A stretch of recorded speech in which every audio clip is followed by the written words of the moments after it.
This week on the Steam Machine podcast, trails in the sky keep on turning. Second chapter, cue the music.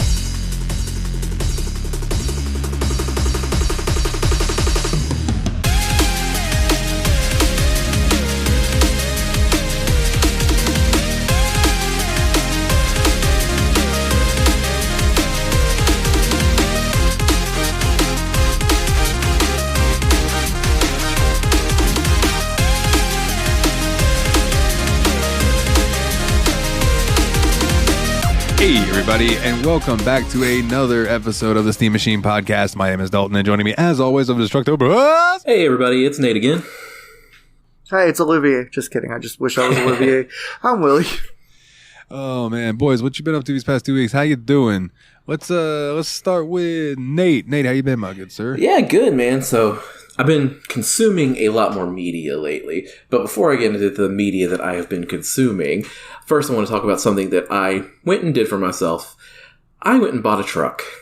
That's right, and that is a beautiful motherfucker too. Sorry, my mic was on mute. I'm about to eat a couple almonds because I'm hungry. But like, dude, that truck's beautiful, and I am like super fucking happy for you. Yeah, we got it at the CarMax in Nashville. It's a 2022 Nissan Frontier, and God, dude, I'm loving it so much so far. Like, it's so new. Like, it has less than 10,000 miles on it. Like, I have literally never had a vehicle anywhere near this new before. Raise hell, praise Dale. Indeed. So, like, I've been kind of just driving it around, getting used to it. Like, before this, bear in mind, like, I've never been one to treat myself. Like, before this truck, I was driving a 2009 Nissan Versa. Before that, I was driving a 1999 Ford Taurus. And I was just like, and like, back in high school and college, I had Dodge Dakotas, which I loved those vehicles a lot. And I was like, you know what? We went to the store because we had ordered this CarMax, we had ordered a Subaru Forester. Yeah, Subaru Forester. Like a 2013. It was like pretty cheap, but I was like, you know what? Let's check this thing out. We got in it, drove it around. I was like, I liked it okay. And my wife Kayla looked at me and was like, this sucks. Go find something you actually want. At a girl, it's a good wife. Make yourself happy. And she was just like, you deserve something that's going to make you happy. So actually go find it. Like, and I was annoyed because I was like, I just wanted to come here, get this car I ordered, and just leave.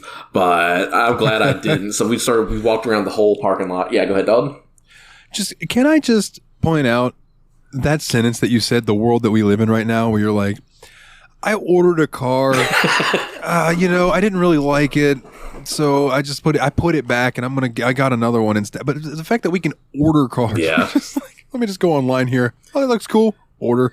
I'll be up later. And I gotta say, I kind of like the model too, where you like they don't do haggling. The price is the price. Like, so just like, thank God I don't want to deal with all that garbage. It's kind of like Carvana as well, yeah. Right? Like those buildings that I see that are just like car vending machines. Yeah, it's kind of like the same idea. Like they have like a lot that you can order from their other stores. Like I think that Subaru was in Virginia and they shipped it over so I could test drive it and decide if I wanted to buy it or not. But like we walked through this whole lot just looking at all these other cars and like all these sedans and SUVs, and I was just like, I don't like anything at this damn place. Let's just go home. So you're like, well, let's keep walking a little bit more. Then we got to the trucks, and first I was like, I know I love trucks, like I always have, and I was like, but I don't want a big truck. Because like we're walking by like the Toyota Tundras and the Nissan Titans. And like too much ass on those. And like the Dodge 1500s, Ford F-150s. I'm like, I don't want anything this damn big, honestly. And then then finally, like towards the very last place we were going to look, they're next to the fucking Teslas for some reason. Were the Nissan Frontiers. And I was just like, oh God, I like this one a lot. And so test drove it, and just didn't stop driving it. We just took it home. Hell yeah. He didn't even pay for it. He just drove it off the lot. He still wants it. Wanted in 3 states. He's got now. 2 stars, but he's going to get the car painted in a minute, and it's going to be fine. And so, like, been tricking it out to be the kind of way I like it, like the interior stuff. Like, I put a Sonic plushie in the back window so you can see Sonic behind me or driving behind me.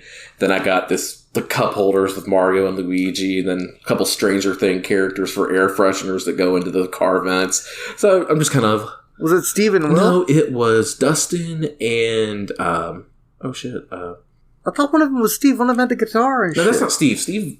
God, Oh my god, why is my brain not working right now? I'm sorry, I put him on blast. No, I'm sorry. Yeah, oh my god, why is my brain not working? The guy from the Hellfire Club in the last season. Eddie Munson, that's his name. Eddie Munson. Oh, Eddie, That's okay. right. Metallica kid. Yeah, because like his name's Eddie because Eddie. Eddie, yeah. Yeah, for some reason that wasn't Wait, his name is Eddie Munson? Munson. Yeah. So like, I'm loving it. It's been a really good, cool thing for me to have, and just been helping me feel better about life in general. So treat yourself sometimes. Yeah, Nate has seemed like he's been a very more emotionally swingy lately than usual, and so like at one point I'm like trying to be like, "Hey Nate, how are you doing?" on here, and I'm like, you know what? He will talk to me if he needs to, so I am not gonna bother. But you do seem like you've been like, it seems like you needed a dub, so I'm glad you got it. For sure. I'm glad you got it. I also like small trucks. Like I drive a Toyota Tacoma. Oh yeah. You know what I mean? So it's not anything super big or anything. And one of the cars that I learned how to drive in was a 1998 Dodge Dakota. Sweet. Well, if you can dodge a Dakota, you can dodge a ball. It was that and a Chevy Astro van. I think that was one of the questions we got asked on Yapspod recently. But yeah, Man or Astro van. dude, I had an Astro van and it was awesome. That's awesome. And you know what's funny is that look at this strain of bud that I've got right now. Oh, it's not clear, but it says Astro van. Nice. Nice. Got that specifically because I was like, oh. I always thought it'd be awesome to have an Astro van and paint it up like the Mystery Machine. If I still had it Nice. and I had the money, I would absolutely do that. I used to throw a mattress in the back of that thing. It was so awesome when you get out of school and be like, all right, who's coming to my house? And we'd load up like 10 people in that. And I had a pool. If it was your first time at my house, you had to jump in the pool naked. Yeah, I remember you mentioned that before. Yeah. You have definitely talked about the pool stories before, especially on the episode. It was tremendous. Yeah. Loved it. So yeah, man, what else you been up to? Yeah, so a couple of things I've watched lately. Like, so started the show. It's an HBO show called Succession. It had 4 seasons of it. It just kind of wrapped up and finished. So I started watching Succession like last week. It's 4 seasons long because I've already finished it. I have heard nothing but Is good that the things one about that. like the family that has like a company and they're like trying to figure out who has actually going to Yeah, run so it's it? kind of like the story of it. Like, you know, it's the Roy family, and the main old man is Logan Roy, and then he has his 3 kids that are all kind of infighting for succession to who's going to be taking over the company when Logan retires or dies, essentially. And so it's a really interesting show. It's really intense. It's made me say the phrase "fuck off" way more than I have in the last few years, because like that is, swear to God, is the main dude Logan's favorite phrase. Just telling everybody to fuck off. Fuck off. I can't believe someone in an HBO show Right. says a cuss And word. you can tell, like, it's kind of like loosely based off of like a few famous like rich people. Like, who's the Fox News guy? Because that's who I feel like it's really the most Tucker about. Carlson? No, like the owner, Rupert Murdoch. Murdoch? Yeah, I really feel like it's mostly like based loosely off Murdoch. So everybody's a piece of shit, if you're wondering. Yeah.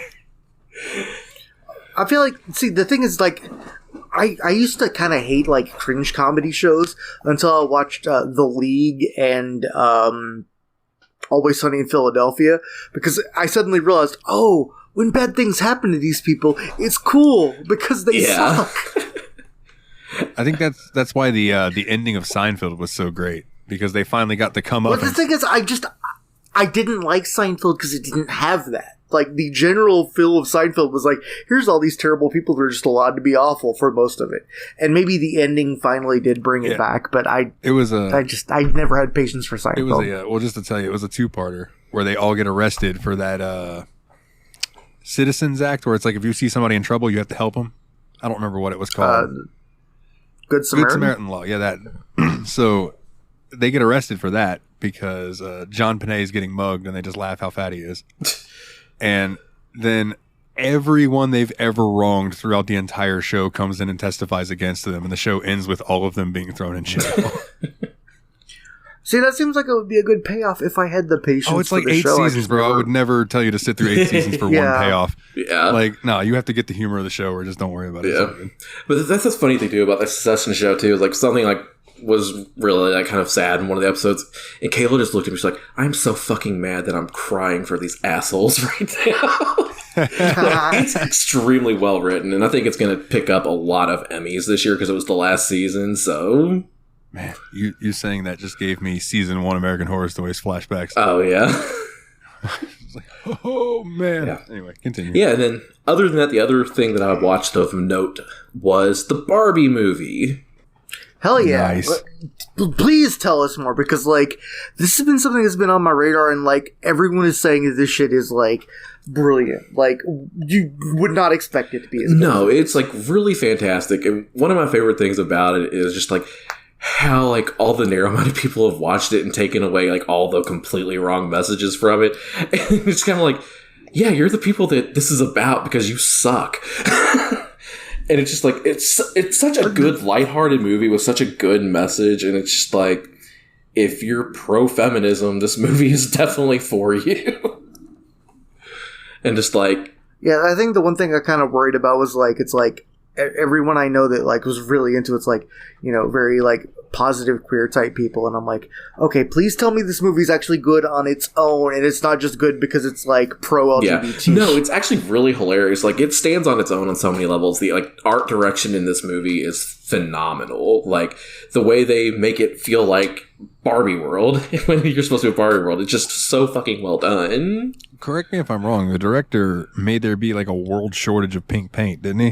Because he made everything painted pink. I don't know if she did or not. I know the director was Greta amazing. Gerwig, and she's awesome.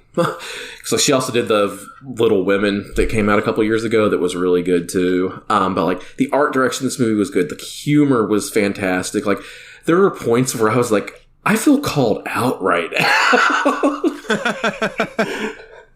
Like one of my favorite lines is like, But, like, one of my favorite Sorry, lines please. is like something happens in the movie and Ken's kind of getting more aggressive and everything. He just goes, "Hey Barbie, come here and let me play my guitar at you." play my guitar. Just play my guitar at you. It's just like, At you. so really good. And then the song he starts using that on playing, Brandy. and the song he starts playing cracks me the fuck up because like, it's one of my favorite bands from the 2000s. He starts playing "Push" by Matchbox 20. I'm just like, I've never felt more called out in a movie in my life. I have a question. I've heard people say that, like, they think that, like, this is Ryan Gosling's best And it's so role. crazy because I like it because I think he was fantastic, and I also hate that he is the character in this feminist masterpiece that everybody is talking about the most. That is true. Yeah, that is kind of wacky. I do have a question for you. Because, yeah, I appreciate you called out, like, specifically the director and all that. Like, Yeah. that's cool. There's a It's all like the movie is, like, Yeah, the movie's sick. great. Yeah, I highly recommend it. Dalton, you've been trying to get a word in edgewise. What you got? yeah. There's a cameo in this movie that I want to know about. Okay. Now, if you don't want to know, skip ahead 10 seconds, 20 seconds. I'm just curious if you actually saw him. I did see him, and it cracked me the fuck up because it was completely very, very short, like 5-second cameo. And when I did see him, I cracked the fuck up because it was so funny. Oh. Dude, And- that's fucking tremendous. And I saw this interview on TikTok, like it was Margot Robbie was talking about it, and she was just like, because she's done a movie with him before, and they just happened to run into each other. They were both filming in like near the same location for the movies that they were doing at the time. And she was like, "Hey, do you want to come and do a quick cameo in this movie?" And he was like, "Hell yeah, I do." And Of course he does. she didn't think he meant it. And then he was like, "Yeah, I really mean this." And so they just made it happen on a whim because they were both out to dinner at the same place. Because she was just like going to check out, and they were like, "Oh, he's already paid for your dinner." She's like, "Who did? Where is he?" She's like, That's fantastic. "Yeah." I love it. Sorry, I got a little, like, aggressive with my question earlier. It's just, like, I know a lot of these movies, like, people are like, I like this movie because the ideology is good and it represents people. And, like, I appreciate that, but I also actually want the movie itself to Yeah, be good. absolutely. And like I will say that I think the ideology was 100%. The art direction was 100%. The story was about 90%. Like everything about this movie hits on such a good level. Like it's so funny. Like it's honestly laugh out loud funny and has a great message. And yeah, I highly recommend it. Now, you didn't do the double feature, right? No. Barbenheimer. No, man, because like honestly, I knew which one of those two I wanted to see more. Yeah. See, I really want to see Oppenheimer just because it intrigues me, the hype behind it. You know what I mean? I wouldn't mind But I feel the seeing same about Barbie. I wouldn't mind seeing it when it comes out. It seems like a watch-at-home movie. Like, I feel like it would be one I would love to watch with, like, a group of people that are like, hey, let's watch something smart and learn something or whatever. Barbie seems like something I would do for my own enjoyment. Like, Oppenheimer's also, like, 3 hours long, I think, and, like, I have a lot of trouble sitting in a theater for that long. Yeah, I can't do that. I can't do that. I know I can't do that. Word up, man. Yeah. Word up. What about you, Will? What you been up to? For the one thing I want to say, I definitely played the heck out of Shadows of Mordor after the episode. I actually have some corrections from things I said from the last episode, for one thing. I guess a couple of them are slightly spoilerish. One thing is, I did complain a lot that I thought that it did not feel like Mordor as expressed in, you know, the scariest part of the Lord of the Rings movies. Yeah. But of course, this is actually before Mount Doom re-explodes, and that is actually explained at the end of the game. So, yeah, fair enough. I also did not really know anything about the Sea of Nirnen, so I didn't know anything about that as a place. I really enjoyed playing the game. I did everything in it, except I didn't finish all of the hunts, but I finished all the flower gathering. I finished all of the picking up the pieces of the mural. I finished all of the artifacts. Wow. Like, I did everything except I missed the very last hunt. That's crazy, man. I really enjoyed the game. I would say, personally, I still don't think I would rate it more than a 7.5, but I'd say it's a 7.5 that hit me really awesome. hard. I was just about to ask you if that brought on a score addendum. But okay. No, I still think I can't call it an 8 because I feel like when I give a game a rating of 8, I'm implying some objectivity. And I think this game just hit me in a really good place. Yeah. Well, dude, that's awesome that you came back and enjoyed it as much as you did. Yeah, I agree. Yeah. I still think it has its flaws, but I enjoyed it a lot. Hell yeah. What else you been up to, my brother? Let's see. What else have I been up to? Tickling your pickle? Tickle your pickle? What's the deal? What's the deal with that? Let's see. Sweet Caroline. Shoot, I had something else I wanted to bring up. I don't know, I've been reading, like I mentioned last time, I've been reading a lot of Toki Pona related stuff, and I was a little sad that the book I finished was only a translation of the first 4 chapters of Winnie the Pooh, because I was like hoping to read the whole thing. Now, but finally, there's like, I'm going to need you to rap Winnie the Pooh for us. Not right now. Not right now. But I'm going to need you to make up a Winnie the Pooh rap in that language, because that's just so cool to me. I mean, that wouldn't be that difficult, I think, actually. Although one thing I thought was really amusing is also I went to look up like meme groups and stuff. Like, there's memes from the Toki Pony community, and one of the memes is like there's apparently a really great dispute as to what the word for a rabbit should be. Whereas one of the groups say it should be Sueli P. Kule Suli, which is big ear mammal. Which I like that. That's what was used in the Winnie the Pooh translation I read. But another group thought it should have been Sueli P. Noka Wawa, literally animal of powerful foot or animal of powerful leg. And what would have made that fun would have been the translation they used for bear in that book was Sueli P. Luka Wawa, or powerful animal of powerful paw, animal of powerful hand. So, like, it could have provided a little fun parallelism that did end up getting lost there. Yeah, I think I prefer the first one because I feel like the animal with the powerful leg could go to something more. It could be a kangaroo. I was exactly thinking kangaroo. Yeah. Yeah. An old kanga. Or a roo. Excuse me, a roo. Yeah, whereas the big ear animal, I think of one. And the person that posted like the meme about it also suggested Sueli P. Unpa Munte, which is just the animal that fucks a lot. Yeah, there you go. Perfect. Fucking like rabbits. Yeah. Well, that's what's up, man. I guess that just leaves me. You got any more, my bud? No, I'm good. All right. Well, I went to the beach for the first time in 10 years, at least. The guy that lives in Florida. Yeah, exactly. Was there still water there? I'm always around them. Like, I grew up around them, so I'm like, nah, it's really fucking hot. You know? So, and I'm not going to lie to you guys. I'll have a moment like I would on Yav's Pod. I wasn't exactly comfortable taking my shirt off for a very long time. Fair. Right? So we were on the way to the beach, and I looked over at Brandy, and I said, you know, I'm kind of nervous about like taking my shirt off at the beach. And she goes, why? I say, because I haven't done it in like over 10 years. And she just looks me dead in the face and goes, well, I hope you have the confidence today to do it, because who cares? Aw. And I was like, which, you know, of course, as soon as we got there, I just ripped my shirt off because I was like, Dun, dun, dun, dun, dun, dun, dun, dun. When it comes crashing down and it hurts. not quite Hogan style, but like, you know, pulled it off.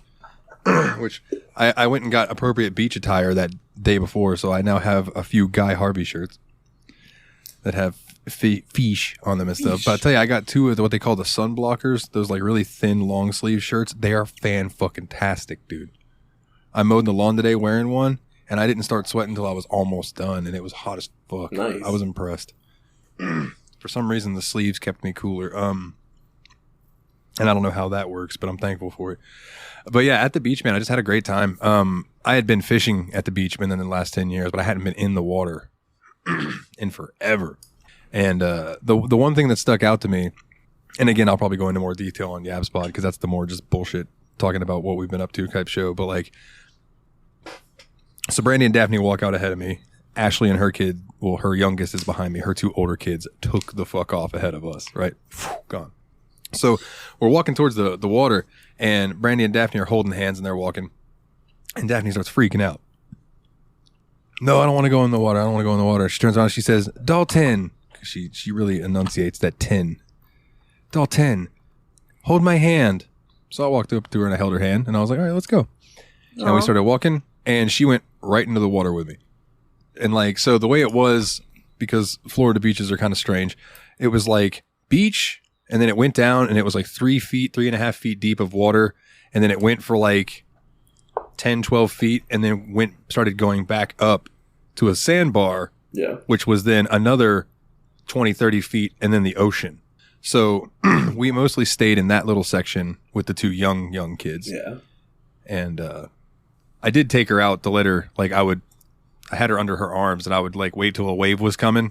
And right when it was about to break, I would throw myself into the wave and then toss her up so she didn't like get her face in the water, but like her body would hit the wave and everything. It was a great time. That's awesome, man. And Brandy comes swimming up to me at one point, and she's like, I haven't been able to go in the ocean in years, like because of her, because she was terrified of it. And she's like, and she just gets in here with you like nothing. And I'm like, I don't know what to tell you. But I had a blast, man. I didn't even get sunburned all that bad. It was funny because the wind was blowing when I was trying to put on sunscreen, and even when Brandy was trying to put it on my back. So I think I have like a little video. I'll save it and send it to you guys in the Discord chat where I might even put it in out of context. Is my body was just like, I just had these random red fucking stripes where like the rest of me was tan, and then there was just sunburn. That's funny. I looked like tiger. Yeah, it was tremendous. And then we ate at a place in Palaca called Angels, which is a diner that's been there for over 100 years. It was pretty fucking good. Nice. Not gonna lie. Hot as fuck in that little diner, but it was cool as hell. Other than that, I've been writing rap, hip hop.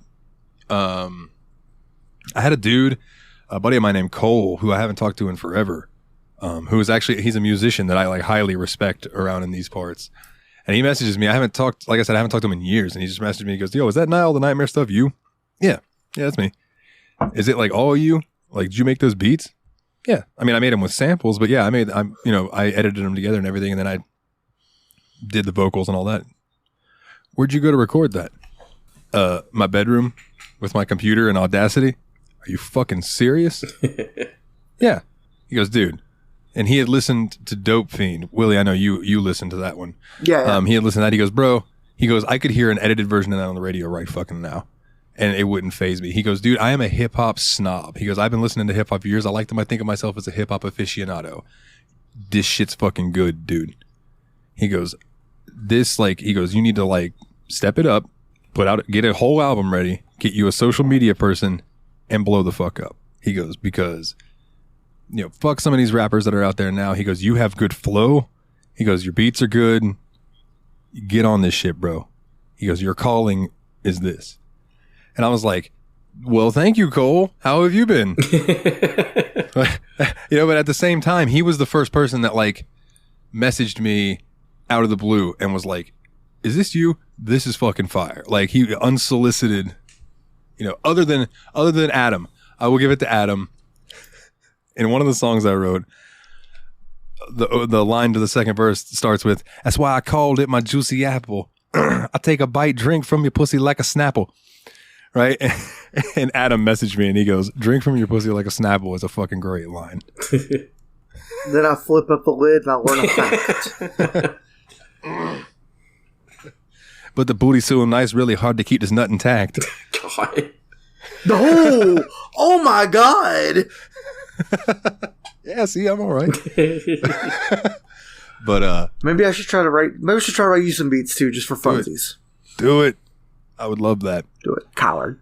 I've been having a lot of fun with it though, dude. It's good. It's also been like therapeutic in a way because I've really like opened up some fucking wounds to write some of these songs. But getting it all out there has been nice. I learned how to use auto-tune.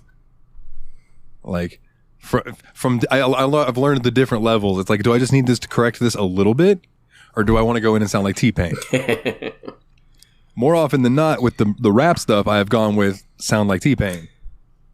Yeah, the lighter stuff. Because what you want to do is you want to do like share type stuff where you intentionally get a little off key and you come back down and it's like yeah. I'm sorry, I know you didn't mean to, but just the nobody can see us, but the way that Willie did that. I did a weird little hand. But yeah, it looked like I was flossing. I've got let me do a quick count because I do have this folder open. 1, 2, 3, 4, 5, 6, 7, 8, 9, 10 songs written. Technically 11 because I do count VKM. I just can't release that because I don't own that beat and I don't have a license for that beat. And I don't. Dude, let me make you a substitute beat for that song. Maybe we can figure something out. Dude, do it because I love the lyrics to that song. I remember I had to count. You clearly had a ton of fun making that song, dude. I think it was Steph was like, okay, I'm going to need you to help me because I don't get any of these wrestling references. How many of them are there? There's like 80. And I counted, and there's like 80 something fucking wrestling references in it, and it was just a blast. But yeah, so like, most albums on Bandcamp are anywhere from 10 songs to 20 songs. So I'm at a point now where I'm like, okay, I could release this if I wanted to, but one of the songs that I wrote, I don't really consider hip hop at all. It's more like it's a song that I wrote for Brandy's daughter, actually, and it just I don't think it would fit on that album unless it was just like a closer to be a happy ending to an album that is going to be very up and down emotionally. So I don't know. Hey there, you wonderful listeners. I have a question for you. Do you want to make a podcast? Well, Spotify's got a platform that lets you make one super easily and then distribute it everywhere and even earn money all in one place and for free. How can you beat that? It's called Spotify for Podcasters, and here is how it works. Spotify for Podcasters lets you record and edit podcasts right from your phone or computer, so no matter what your setup is like, you can start creating today. Then you can distribute your podcast to Spotify and everywhere else podcasts are heard. Video podcasts are also available on Spotify. And when you want to take conversations with your fans to the next level, there are Q&A and poll options available, and those are the best way to get them talking. With Spotify for Podcasters, you can earn money in a variety of ways, including ads and podcast subscriptions. And best of all, it's totally free with no catch. Ever since I've discovered Spotify for Podcasters, it has made doing my shows like the Steam Machine Podcast, Yabs Pod, and the JRPG Report much, much easier to do. Like being able to just go on there, record them, upload it, boom, it's done. I don't have to pay for a site service to host or anything like that. It's fantastic. So I highly recommend that you give it a try. Download the Spotify for Podcasters app or go to www.spotify.com/podcasters to get started today. That's what I've been up to, is a lot of music. I am behind on the JRPG reports. So if you're a listener of that show, I do apologize. I'm trying. They did cut my hours at work, so I had more free time. But then I've been working on this album, and my grandfather's back in the hospital. So that kind of it is what it is. But other than that, dude, I've been walking some trails in the sky, playing a little WWE, playing a little Wrestling Empire. Oh man, I actually played some WWE 2K22 with a friend over this weekend. We started a new My GM mode, and it got wild. Yes, I love My GM mode. I still firmly stand by Wrestling Empire as a better game than AEW Fight Forever. And that's no knock. I could see it. That's no knock. I just think that the love that M. Dickey has put into that game, like it shows. You know what I mean? I have some mixed feelings about M. Dickey, but that dude is definitely a dude with what's the word I'm looking for? Stick-to-itiveness. That dude, if he has an idea, he will finish it. Yeah. I respect the heck out of that as someone who has a lot of it in him. Yeah, I don't know anything about the dude other than I've played his phone games over the years, and then switching over to this, and I've had a good time. It's the closest thing that I remember to like those games that I played back in the day. Not necessarily No Mercy, but and not necessarily SmackDown, but even some of the more cheesier ones like WCW Mayhem or Raw is War, or some of those games where it was they didn't quite have it right yet, but it's still charming. Yeah. Yeah. Maybe WCW NWO. No. Wrestling Empire is better than both Thunder and Nitro were. Never mind. Yeah, I thought you were gonna compare them to Nitro and Thunder, but they were just objectively worse versions of Warzone and Attitude. The only thing that's good about those games is the fact that when you highlight over a wrestler, you can press square and watch their promo. Yeah. And there's a cutscene of all of those on YouTube now, so fuck that. Yeah. You do not need the actual game, but listening to Alex Wright trying to tell you to play as him or not in German accented English, it's very funny. Or Kevin Nash being like, no, don't pick me. No, don't be me. You don't have the smarts nor the stamina. No, go pick Hogan or Luger. Go pick someone else. Nope, just go. I love it. But yeah, boys, we have been roaming some trails in a certain sky with the Legend of Heroes Trails in the Sky. Let's see.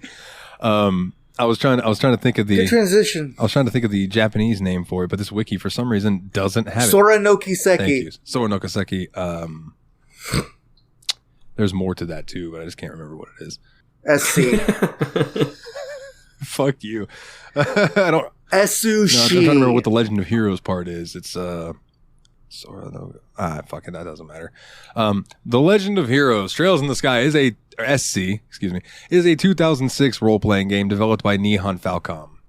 The game is a part of the Trails series and itself is a part of the larger Legend of Heroes series and serves as a direct sequel to Legend of Heroes Trails in the Sky. It was first released in Japan for Windows in 2006 before releasing on the PlayStation Portable the following year. Trails in the Sky SC did not see an English release until 2015. Wow. Damn. Due to a large amount That's crazy. due to a large amount of text necessary to translate and localize. That makes sense though. Yeah. So is Xseed the people that did this translation too? Yes, XC is the publisher. Yeah. Which good on them because here lately they're the ones that have been bringing in these Japanese RPG bangers that take them years to translate them all, but then they finally release them. Everybody's like, "Yay!" I think I said this when we did the first Trails of the Sky, but I think they are also the people that brought over the Game Center CX game as Retro Game Master. I believe you're correct. A high-definition port to the PlayStation 3 was released in 2013, while a remaster for the PlayStation Vita was released in 2015. But both were only released in Japan. A sequel, Trails in the Sky the Third, was released in 2007. Now, I don't know much about the third. I know the third, I think, is different characters, but same timeline-esque thing. But, right off the bat, since this is going to be a first, we're all in different places right now, so this is going to be a first impressions episode. This game feels like they wrote out the entire story and decided, man, we cannot release a 200-hour game. So they cut that motherfucker in half because this game the way that we did it with the picking your stave up from the last games, it just feels like I loaded up FC and now I'm in the second part of, which really, second chapter. We're in the second chapter of the story. Yeah, which I think is honestly super refreshing in a game like this, because usually you go to a sequel and it feels wicked different, right? This game, you load in and you're just like, oh shit, I'm just back where I left off. Like, this is the same game. And like, I know some people might complain about that. Like, the mechanics are very similar. There's not a whole lot that changed as far as gameplay and everything goes. But like, for a direct sequel, I feel like that's a great way to go. Yeah. It's like Halloween 2. It literally picks up, like, Halloween 1 ends with Michael Myers walking off, and Halloween 2 is like, oh shit, where did he walk off to? Yeah. Like, it's the same night, oh, you know? Yeah. Is that what's going to happen for Halloween 3 and Trails in the Sky Part 3? Oh no! Is that what Trails the Third is literally Silver of the Shamrock up here. Silver Shamrock! Oh my goodness. But like, and even the little changes that they made to, like the orbment system and things like that. Yeah. I really think that like that they did it well, because it was like, hey, this is different. We now have these new upgraded things. And that's why you can't use the shit you had at the end of the last game. Yeah, and they're like, well, you can use the stuff, but they're not compatible with this new model. But it's not going to be as good. We got the good shit now, the stronger and shit. then one thing, and I don't know if this is because we carried over. This might not happen in the beginning, but they were like, bud, that stuff that you did have, here's some of these things. Go replace them. So then you could immediately go and get your spells back, and you're back where you were at, which I thought was really nice. I'm curious though, if you were to start the save fresh, if they would give you that still, or if it was like, or as much, if they would give you as much, because they gave me a good amount. Yeah, I feel like they'd probably give you something, because like it'd be hard to start the game with nothing. So, but I don't think you'll get as much good stuff. I think one of the things that was really cool about the way they handled the continue your old save file was, whatever rank you got for your junior bracer stuff, you got better rewards for the further you got. So I probably got the worst rewards because I kind of plowed through the game without doing a lot of the bracer stuff. But like, unfortunately, a lot of the rewards I got were things that you can equip to basically revive yourself one time as accessories, and I'm never going to use those, obviously. Porcelain dolls, I think they're called. Something like that, yeah. Yeah. It was, I got one doll and I got a really different thing. I don't remember what it's called, but yeah. I want to say I got a weapon, an armor, and an item that was a revive thing. But, I mean, I ended up replacing them not long after that. You know what I mean? So it wasn't like a huge boost. Yeah. Yeah, and I also felt like when I first went into the basic tutorial dungeon of the game, I was already way under-leveled from the teammate that it provides me, despite the fact that I was, like, literally just at the end of the last game. So, like, the transfer element is not as robust, in-depth as robust is the good word for what it isn't, yes. What is the opposite of robust? Oh, well. But yeah, like, real flat. I didn't mind it that much that it wasn't that big of a deal, because like honestly, it's just carrying over. You know, I mean, if people wanted to start at this point in the story, I don't understand why you would not want to see the first part. I'm super lost. I do think that. Yeah, I do think that like it seems reasonable to just let them have that option, because like I don't know about you guys, but here. May I go ahead and make a huge sweeping statement, having played the game the least of the three of us? By all means. I feel like the beginning of SC feels like you're starting on disc 2 of 3. Yeah, 100%. Yeah, I don't disagree with that at all. I feel like it's a great way to describe it. I'm really curious to see how similar 3 plays compared to 1 and 2, because 1 and 2 is direct continuation. I'm wondering if 3 is the same. I know Dalton mentioned it might have different characters or whatnot, but I wonder if it has the same graphic style and play is the same. Oh no, I'm saying I expect that the SC itself is discs 2 and 3 of this game. Essentially, that the third is a completely different thing, but this game feels like it's already going to be twice the size. Yeah, I did actually look that up on how long to beat, and SC is the longest of the trilogy. Okay. Trails in the Sky was 40 and a half hours for the main story. I'm like, holy crap, it did not feel that long. No, it really didn't. SC is 50 and a half hours, so it's 10 more hours long. Okay. And I expect to spend closer to 80 hours beating it because I just really enjoy exploring the whole thing. Yeah, that's just main story. I'm definitely going to do extra. I don't think I'll do completionist, but, And then the third is actually the shortest at 33 hours. Oh, So okay. I've heard people describe it as that, FC and SC are one long game. And then the third is kind of like a story DLC. Okay. But a fleshed out one. And then what? After that, it's what? Crossbell and then Cold Steel? No, so after that is the Crossbell Saga games, which is 2. Trails. Yeah, and then it's Cold Steel, Trails right? to Azure and Trails to Zero. Or Trails from Zero or something like that. Which I believe that those 2 games share a similar art style to this game. This style. Okay, because Getting into Cold Steel is when they transitioned into 3D.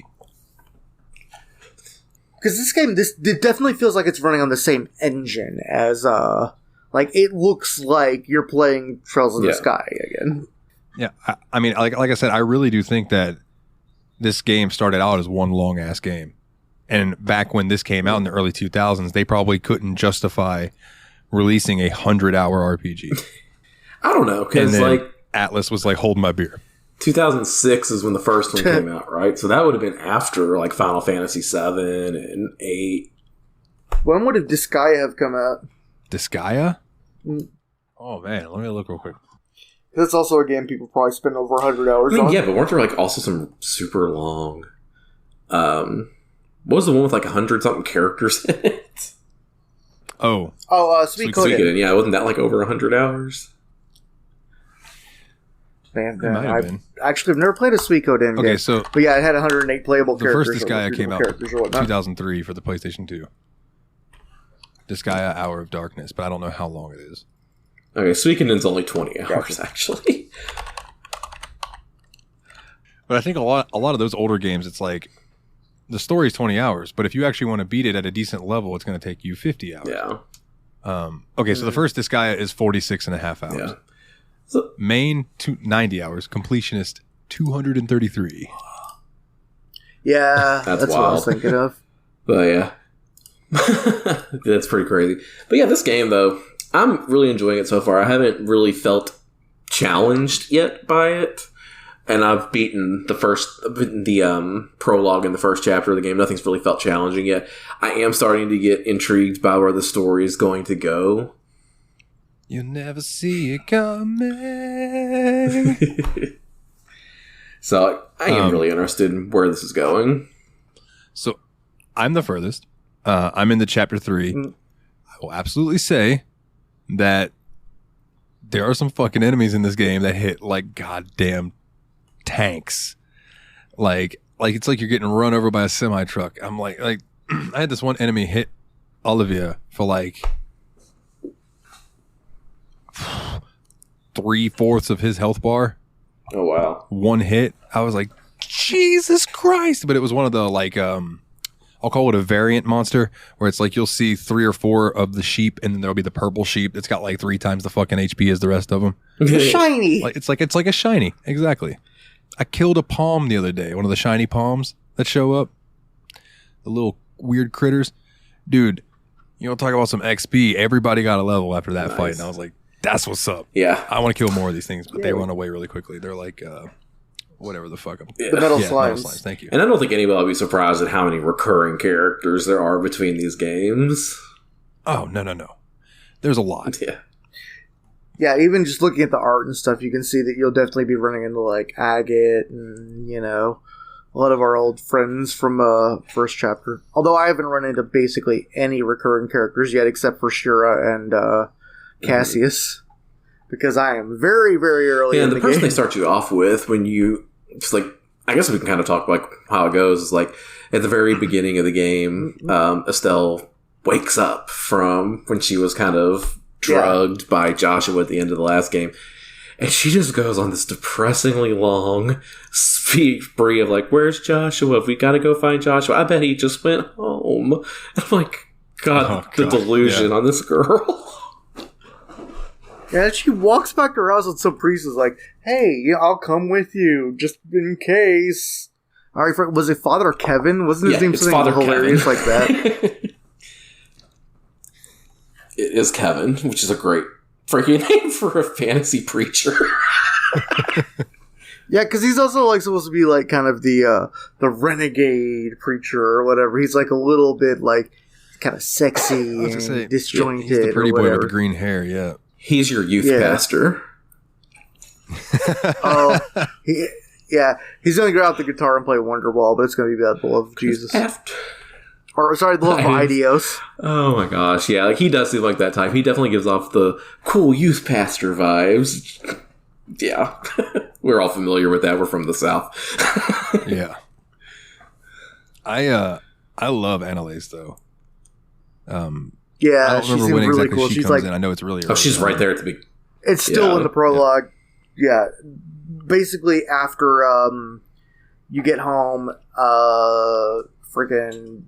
Obviously, Estella's like, oh, okay, I guess Joshua wasn't here, and I knew this all along, and I'm going to be very sad. And Kevin's like, surprise, I phoned your dad. He's here. Hi, Dad. And your dad's like, hey, don't go fight against the Ouroboros or whatever. And you're like, I'm actually gonna. And he's like, yeah, I knew you were gonna. I'm just messing with you. I think isn't it Ouroboros?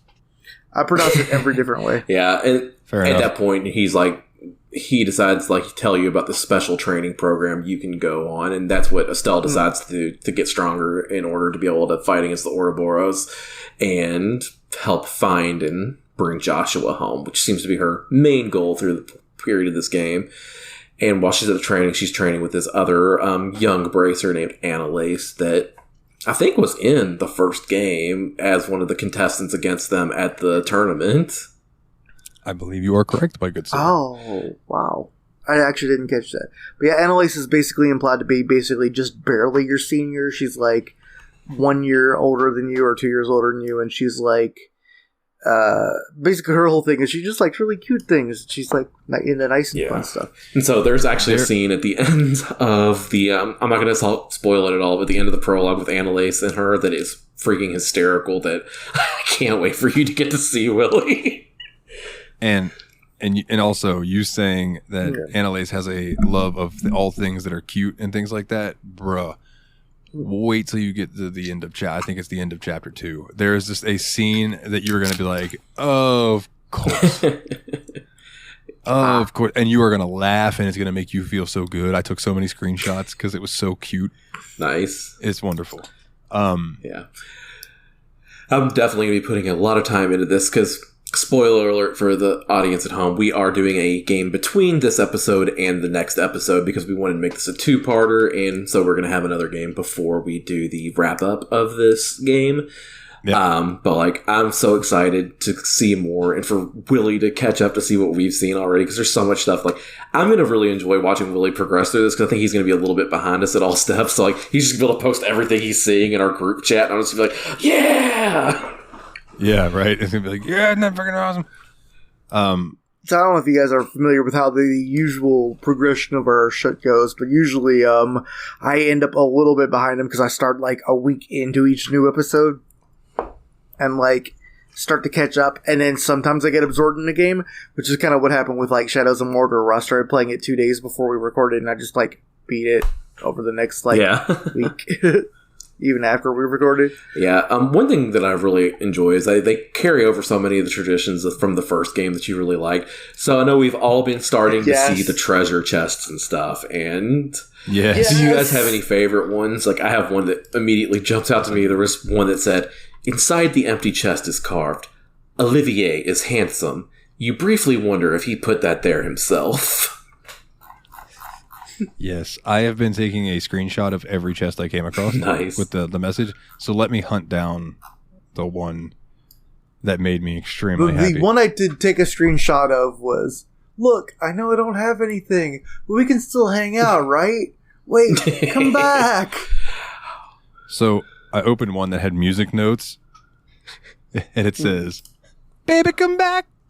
You can blame it all on me. And, like, they're so good. Like I will realize that I didn't check the chest after I'd opened it and go back to find that chest again just so I can read the message. And that gets me into fights that I don't need to get into. Like, I've been surprise attacked by monsters because I'm just trying to run back past them to get to the chest to read the message.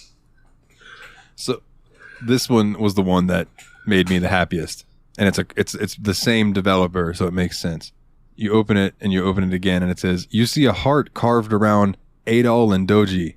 Where did this chest come from?" Those are the characters from Ys. And I'm just like, oh God, that's fantastic. I love it. I love it so much. You gaze into the empty black void of the chest, and for a fleeting moment you feel very small. There was one other one that just look. Oh, there it is, right there. Oh, you're the completionist type, huh? Which just cracked me up. Oh no, I'm sorry. Oh, you're one of those completionist types, huh? Yeah, that's what it is. Man, that's so good.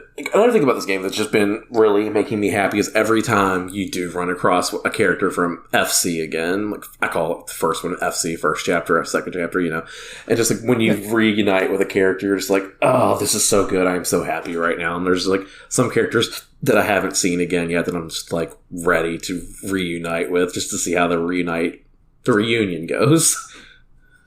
And the thing about that to me, dude, is, again, it goes back to what we talked about on the first episode about this game or this series. There is something oddly nostalgic about this art style for a game that I've never played. So it's like coming back to it, you know, like you said, these characters are joining your party. You're like, oh man, what have you been up to since the first game was going on? Even though it really hasn't been all that long, depending on how long you want to. I think it was like a month or two because of the training or whatever. But still, it's like seeing all these people, but then the graphic style and just the art and everything. There's just something warm and cozy about this game. Everything, the writing, it's the aesthetic, the music. The music is just as good in this fucking game so far. I mean, it's recycled from the first game. Oh, dude, hearing some of these. Oh, well, then there you go. There you go. That's why it's just as good. There's new ones though, like definitely the boss music. But like the song that I actually chose as like my instrumental song of the year from Trails in the Sky last year was one of the first songs I heard in this game, and I was like, yeah, nice. This is so peaceful. I just thought one of the songs I listened to when I was like really early in the game like reminded me of Toho music a lot. Like it had a lot of really like chaotic like MIDI piano to it and everything. Now, one thing I was happy about, and I believe, Willie, you have seen this or going to be seeing this relatively soon. The first time you hop on an airship. Don't think I've been on an airship yet. Well, when you do, talk to everybody you see. There's one gentleman in particular on that airship who will give you a progress rod. Oh, yeah. And that I got to get fishing. That will get you fishing. I've since found a couple different fishing rods. I think 3. Oh, yeah. I've still got the progress rods, what I'm still using. I don't remember how I got the other one, the second one, but I can tell you, in the 3rd chapter, the place that you're at, explore all the buildings and talk to everybody, because one of those people is going to give you an item. I'll just go ahead and tell you what the item is because it doesn't matter. Adam messaged me specifically and said, look up how to get this item. It's the bamboo fishing rod. He's like, look it up how to get it because you're going to need it for a side quest later. And I wrote him back and I said, okay. And then I never looked it up. I just happened to run into this NPC that gave me this. And I was like, sweet. Nice. But it's apparently the bamboo fishing rod this whole thing is, it doesn't look like much, but this thing can catch way bigger fish than you think it would sometimes. And I do like the fishing. It's very simple. It's just like a wait till the exclamation mark appears over Estelle's head and hit the button, but that timing, dog. It can be rough, You got to be on your mark, get set, go. Yeah, I looked it up and people said the easiest way to get it done is as soon as you see the dot for the exclamation point, before it even starts to draw the rest of it, when you see that dot pop up, click the button. Yeah. Man, it's like, man. Yeah, I've lost many a fish, but I've also caught many a fish. One was even 69 Reggie. Yeah, that was a good one.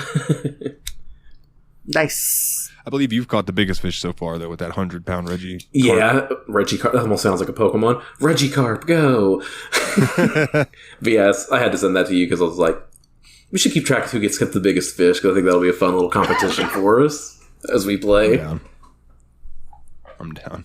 Who's got the biggest fish? And it's funny because, like, when I was trying to figure out what the short game I wanted to pick was, I almost threw out Sega Bass Fishing. I'd have been cool with it. Dude, I would be fucking okay with it if somebody was like, dude, let's play Ultimate Fishing Simulator. It's like, all right, let's go see how they've changed it. So I'm trying to think because I don't want to get too heavy into story stuff yet because, again, we're all at different spots. Yeah. I was happy because this isn't too much of a spoiler because it's just an NPC. I was happy to get that message from you, Nate, where you were like, okay, so I just met that little girl you were talking about, and yeah, 100%, she is going to come back at some point in this series. And I'm like, yeah, dude, totally. Ren. It's like penne pasta, but with an R. Renee, maybe, yeah. Penne. Ren. But she, just the interaction she has with Estelle. I'm like, surely this kid, like in later, like say Trails of Cold Steel or something. It's been long enough that she's in that academy or whatever the fuck's going on in those games or something like that. I would like to see that, like just like little things for a series that every time a major event happens, everybody's dialogue changes. Yeah. Like no wonder it took them till 2015 to fucking fully translate this game and put it out. But yeah. I don't know. There's just something about these games that just gets me. If that makes any sense at all. Yeah, I feel you, man. Man, one of the fucking questions that we have later, not an easy fucking question for me to answer. Yeah, so I don't have a whole lot more to say for the first impressions other than I think we can all kind of agree that, yes, it is very nice to be back in Liberal. Yeah. Absolutely. I am ready to see this through to the end. And honestly, dude, like, I'm ready for us to play the rest of the series. Like, I think I mentioned it in the show chat. I said, these games are going to get to a point where it's going to be like, all right, well, our long RPG of this year is going to be Trails of Cold Steel 2 because that game's 80 hours or whatever the fuck it is, Yeah. In fact, let me how long to beat off real quick the Cold Steel games. Yeah. Sure, they are not going to be short. Just because I'm curious. The first Trails of Cold Steel, main story 60 hours. Cold Steel 2, main story 47 hours. That's not bad. So that's shorter than SC. And then Trails of Cold Steel 3, 61 hours. Trails of Cold Steel 4, 65 and a half. So let's just go ahead and round it off with Trails to Azure. It's 45 and a half hours. And Trails from Zero is 40 hours. So we got some decently long games ahead of us in this series, but I am just like here for it. Man.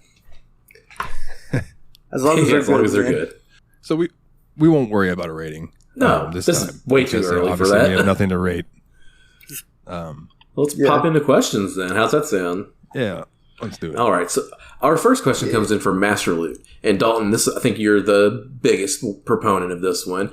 What are your expectations for Starfield? Do you believe there will be 1,000 unique planets to explore? I am hopefully optimistic because I got super fucking hyped for No Man's Sky and it didn't come out to be what it needs to be. Right.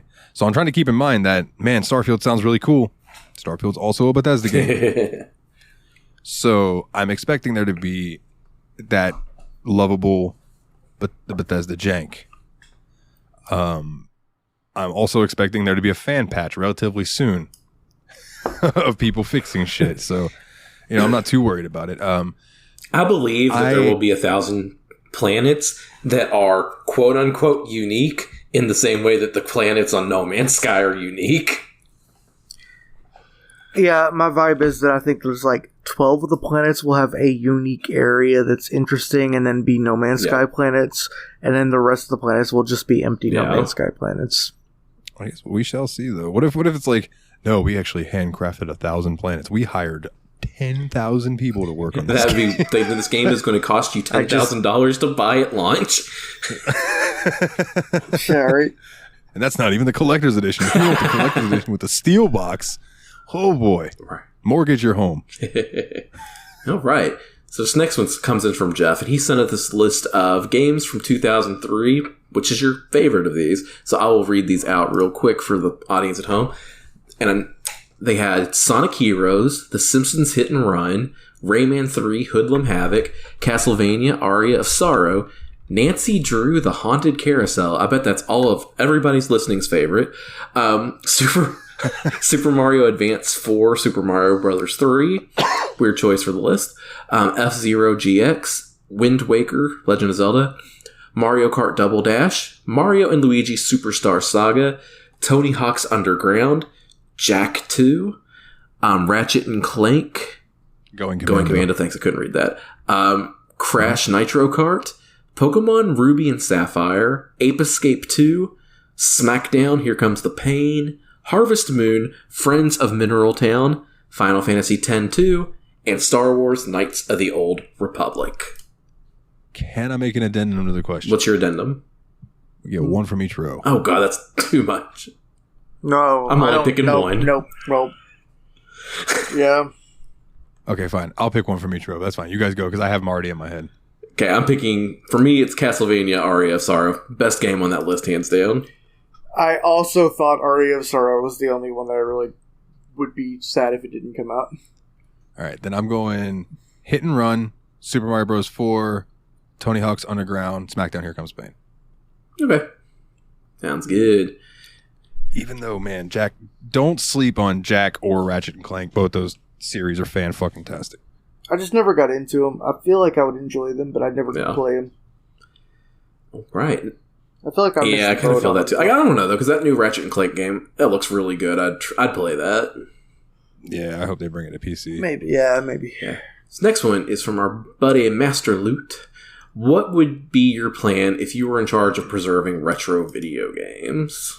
I mean, for me, it'd be kind of like a larger scale of what I do now. I buy up old retro gaming consoles. Like I collect cartridge games like NES, SNES, Genesis, and Nintendo 64. I clean them, make sure they work, and keep them clean and stored in a very nice container. I think if it were me, my main goal would be to campaign for edits to intellectual property rights, to where it would be like the people that actually came up with the thing owned them regardless of the company they worked for. So then if the creator of Gorf was like, hey, you can sell Gorf, it doesn't fucking matter what Activision That's a good point. thinks. I think that after a certain point, like media, that you would watch, movies, music, anything like that. Say 50, well, we'll say 60 years. Even though that's pushing it for video games, but you know what I'm saying. Put that shit into public domain, dude. Like the ROMs that Nintendo gets fucking pissed off that people own, even though they haven't put that game out for 25 years, and they get mad for you downloading an NES game. Yeah. Or even up to ISOs, PlayStation 2. Eventually, all of those disc games are going to get disc rot and not work anymore. That is what happens with discs. So it's like expand the public domain. Yeah, expand the public domain to include video games. Either expand the public domain or give the ownership to the people that actually did the creative work on the game, rather than the company that employed the people that did creative work on the game. Both. Give them the intellectual property, and after it hits that certain number of years, boom, it goes into public domain. Yeah. And then anybody can go and play it for free. Why not? Yeah. But it's like, dude, you give that plenty of time to stack money for that dude to be good for the rest of his life and his family taken care of, you know what I mean? But, who's to say a Calibeth? There's a reason that's free on GOG, because like ain't nobody going to buy that motherfucker these days, but they want it for the history of it. Because that's the first PC RPG that had like graphics as far as I'm concerned, or as far as I know. So it's just cool to have. So that's my opinion on that. So I think a combination of our ideas would be nice. Yeah. Cool. All right. This next one comes from Adam, and this might take some preparation. Make your JRPG protagonist name from a rough translation of your current name. For example, my name is, forget my pronunciation, Izanagi Yoi, from Adam, meaning Hebrew man of the earth or creator, and good being the main part of their last name. All right. So for me, I went with the name is Supai Kame, and Supai basically means spy. So what I did was I inspired it from the Revolutionary War hero, American spy Nathan Hale, because Nathan is my actual first name. So Supai. Oh, nice. And then Kame, which means turtle, which is commonly what I'm known as online. So Supai Kame. Spy turtle. That's cute as hell. So I went with Tamotsu, which it means protector, which is very similar to what William essentially means, which is my middle name. Is the name I usually go by. So mine is Tani Kabura, or you can call me by my Native American name, Tiny Cobra. But Tani Kabura. Tani, apparently, is a small hut in a hidden village in Japan. That's what a tiny hut in a small hidden village is a tani. And then because you told me that Dalton was like derived from like small village or hut or whatever it was. So that was the closest thing basically a dwelling in a valley. And then the only other thing I could find about Dalton was it was some sort of protein in your body. I don't know what molecular level that shit's at. I didn't learn about it in school. But and then so suitor. I knew that suitor is basically like if you go back to like when people were like given the names of things that they did, a suitor was a shoemaker or a cobbler. So kabura is like the Japanese equivalent of cobbler. Okay. Now, whether the context of it is right, so whether it's like my name is house dessert or if it's housemaker or house shoemaker, I made the old lady in the shoes house. Cool. We have come full circle for the Ouroboros. All right. All right. This one, prepare to ban somebody from our Discord, namely our friend Team Retro. Check him out on YouTube. Not on our Discord because he's now banned. For this question. So he gives us a classic fuck, marry, kill with 3 video game series. The Yakuza series, the Trails series, and the Final Fantasy series. In the actual questions section of the Discord, I replied to this and wrote fuck. Holy shit. So it's Trails, Dragon Quest, Yakuza? I've had life decisions. No, it's Trails, Yakuza, Final Fantasy. Oh, not even Dragon Quest, just Final Fantasy. Okay. Yeah, so worse Dragon Quest. Yeah. All right, I guess I'll kick it off here. I'll start with the Mary, and I think that's going to be the Yakuza series, just because it has so much going on, and there's so much left for me to do. The other one is a lot harder, because the Final Fantasy series definitely starts off like some great games that I love, like 4, 8, 9, like those games. I haven't ever actually even played anything after 10-2. So I'm like kind of wondering, do I still care enough about Final Fantasy? So I think I'm actually going to kill Final Fantasy and fuck Trails here. Yeah, I'm actually going a very similar direction here, which is just, I think I have seen enough Final Fantasy now where it's like, I will murder my ex and then marry Trails because that's the new hotness, and Yakuza is my side girl. I concur with Willie. Final Fantasy, I love some of those classic Final Fantasies. I love some of the newer Final Fantasies, but as a whole, it's not coherent anymore. Not that they ever really were, like they weren't ever continuations of themselves, but you know what I mean. Like they've changed it up, they've different. Trails, as far as I know, even through the Cold Steel games, has kept the relative Dragon Quest approach of update the gameplay mechanics without completely changing the entire thing. Fair enough. So I'm gonna marry Trails. I'm gonna fuck Yakuza because Yakuza's just a good time. And that's what Yakuza would really want you to think about it. I feel comfy and I feel at home when I'm with Trails. You know what I'm saying? I could cuddle up to Trails and watch a good movie. Yakuza, I'm gonna go out for a night on the town. I'm gonna fight a dude in an eye patch on the way home, and I'm going to be wasted, and I'm going to get laid, and I'm going to wake up the next day with a hangover that lasts for 3 days, and I'm going to be like, damn, that was a great time. You're making me want to very comfortable. Final Fantasy, it's like, been there, done that, past is the past. Yeah. And I hate to say that, because Final Fantasy 16 looks pretty sweet, but it's just not the Final Fantasy I know and love. So there you go. Fuck you, Mikolov. Fuck you. You are now banned from the Discord. You are the fuck in that question. All right. This next one comes in from our buddy Jeff. Good old Mr. Syllables. What is your favorite direct sequel? Ooh. Oh, geez, I did a reference to Halloween 2 earlier today. He just said favorite direct sequel, didn't say video games. I really love that Halloween 2 literally picks up at the very end. I do of think it's a Halloween great 1. touch. Like the John Carpenter movie, like the one from like 1970, whatever. I agree. That's a really good one. For me, I'm sticking with the video game side of this one. Portal 2. Because talk about a video game that just built on the first one and made it even better. Yeah. For the same reasons, I'm going to choose Tomb Raider 2. Nice. Nice. Tomb Raider 1 was a classic, but then 2 came out, and while it wasn't super different, there were definitely some updates that made it fucking better.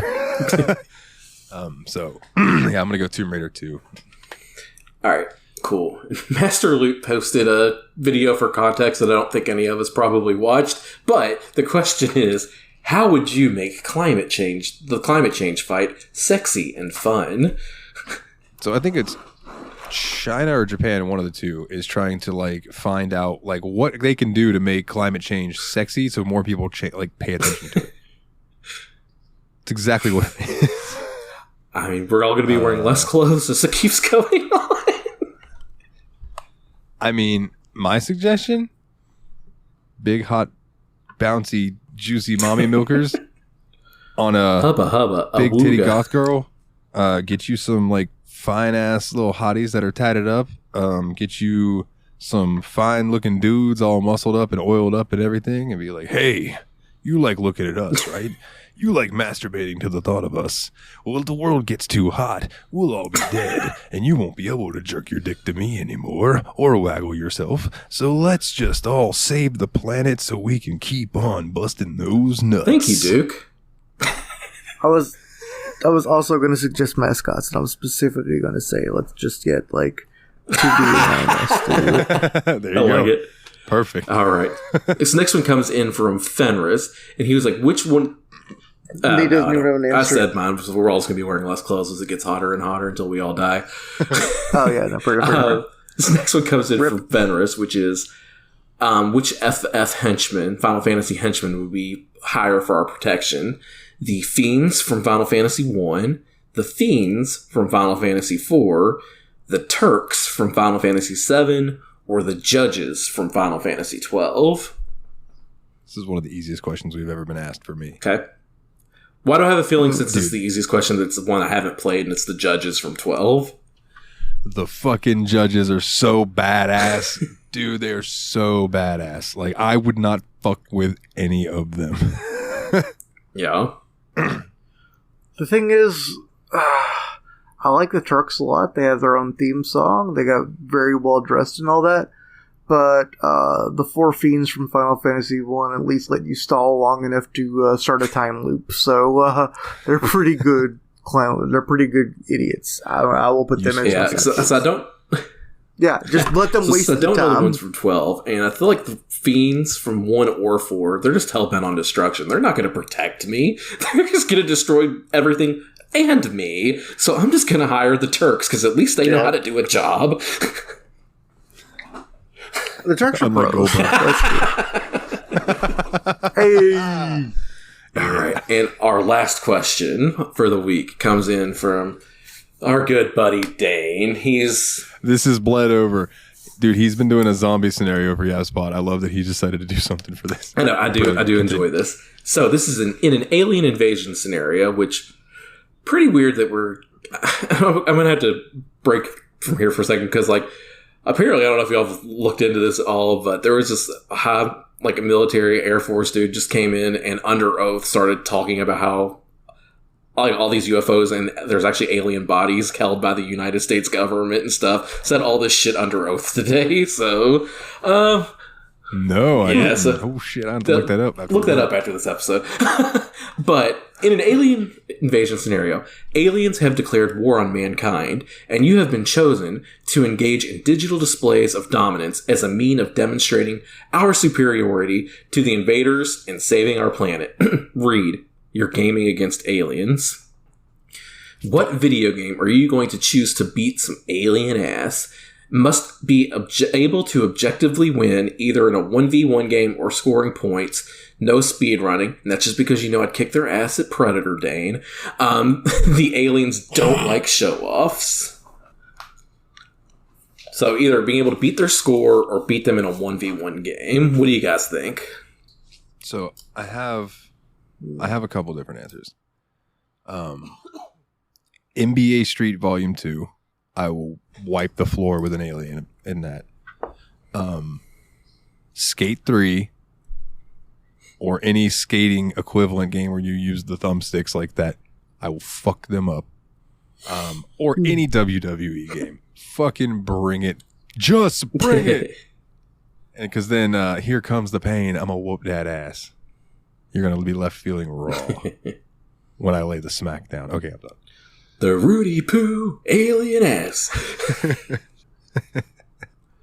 So for me, I think I could beat any alien in most platform fighter games. So put me up against an alien in Smash Bros. Ultimate or Brawlhalla, they're just going to get destroyed. I'm good at those games. No lie. No cap. On God. No cap. On God. I need to bring you in on a track that you be the hype man. Just say shit like that like Flavor Flav. But he also says it the same tone he does it. No cap. On God. I'll auto-tune him. It'll just... On God. On God.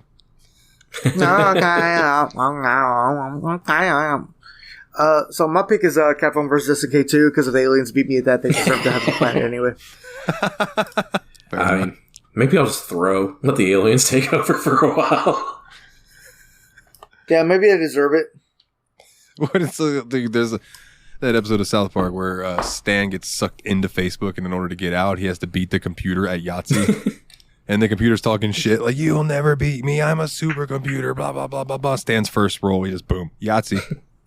And it's over. Like, it would just be so funny if, like, it's like, say, I'll just use Nate as an example.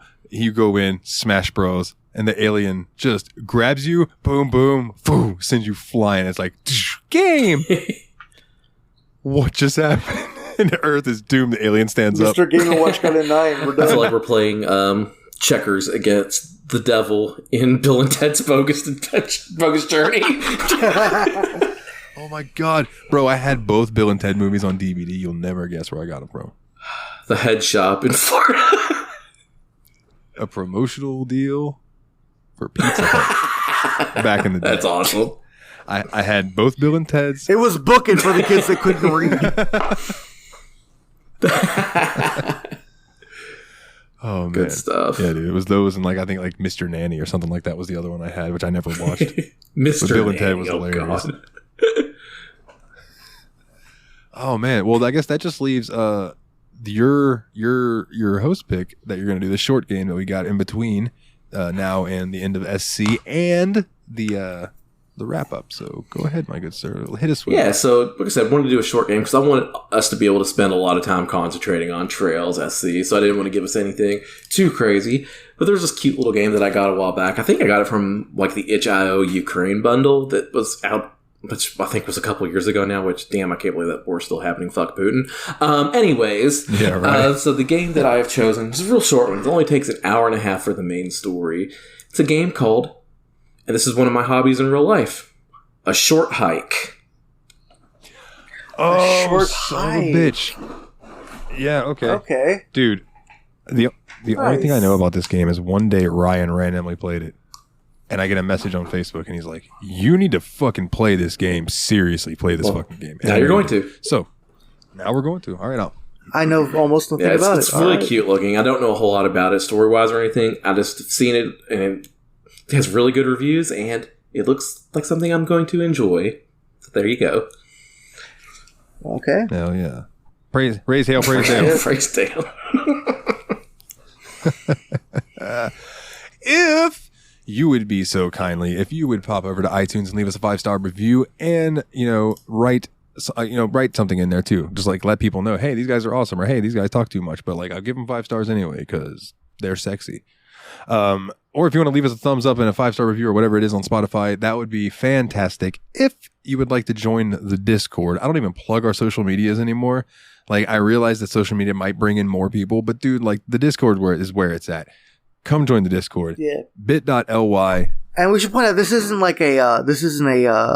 Patreon Discord. This is for free for everyone. This is absolutely no. If you're a listener of this show, come join. bit.ly/TSMP Discord, all capital letters. We'll put that into your search bar and it'll bring you up to a hyperlink. Boom, you click that, you're in. If you don't have a Discord, it might ask you to create an account for Discord. But if you do that, then boom, you're in. And we would love to have you because you can come vote, which let's give an update on the vote because I'm still blown away by this. So with 2 votes, Stalker, Shadow of Chernobyl. Actually, no, that's technically, I'm gonna change that because it's technically 1 vote because all of those have 1 default because of the actual thing. So 1 vote has the Stalker, none for Max Payne, none for Horizon Zero Dawn, 5 for Fear, and a whopping 13 for Duke Nukem Forever. Good Lord. 13. This is the most votes we've ever had. Yeah, dude, this is wild, and I am so happy about it. I would love to see this many votes on every poll. Yeah, 100%. And I dude, I gotta give it to Dane and Master Loot. They campaigned fucking hard for Duke, and it worked. Because I don't see one of those other games catching up, dude. I just really don't. So that's fucking wild. I love it. It makes my face hurts right now from smiling while I'm talking about that. If you want to check out the website, which is up to date thanks to one Dane himself, Mr. Puzzles, bit.ly/the Steam Machine Podcast. Just capitalize that phonetically like you normally would. The Patreon, if you would like to donate to the show, is patreon.com/the Steam Machine Podcast. And you can get your name read out on each and every episode if you donate $10 or more a week. But just $10 or more a week. Jesus, $10 or more a month. But $1 a month will get you each and every episode early and ad-free. But I would like to give a shout out to the people who donate $10 or more a month. Nate Sir Cogsworth, the 7th of Juniper, Jeff, the original expendable old Mr. Syllables, Jeffy Lube himself, or Aries Sir Adam, shout out to his podcast, Revival and Extinction, James, the Steam Machine, Hall Monitor Hall, Team Retro, check him out on YouTube. He has really good stuff, and he just released a couple new videos here recently, so go check him out. And he's also now banned from the Discord. He's also now banned from the Discord. He's going to be so sad. You can still hang out in the Yabspot section. I'll allow that. Mr. Puzzles, Dane himself. Shout out to him he's going to be, dude. So Dane's helping us out a lot behind the scenes. I just want to point that out. I want to give him like a special shout out, but also Chad, the mad lad, no C in his fucking last name, Schaefer. And I leave the C in the show notes. So I remember to say that every time. But seriously, shout out to Dane. He's helping me he's helped us get the website for Yabspot and Steam Machine up to date. And then he's going to help us get Steam Machine up to date on YouTube. He's going to help me get Yabspot up to date on YouTube. Like, he's doing a lot for me behind the scenes, and he won't let me pay him for it, and I really appreciate it. Like, I would gladly pay him. But, But man, so shout out Mr. Puzzles, Dane himself. You are much fucking appreciated by everyone at TSMP Productions. Definitely. Yeah. So boys, we will be meeting back here in a couple weeks after we take a short hike. For the Destructo Bros, my name is Dalton, and as always, guys, take it easy.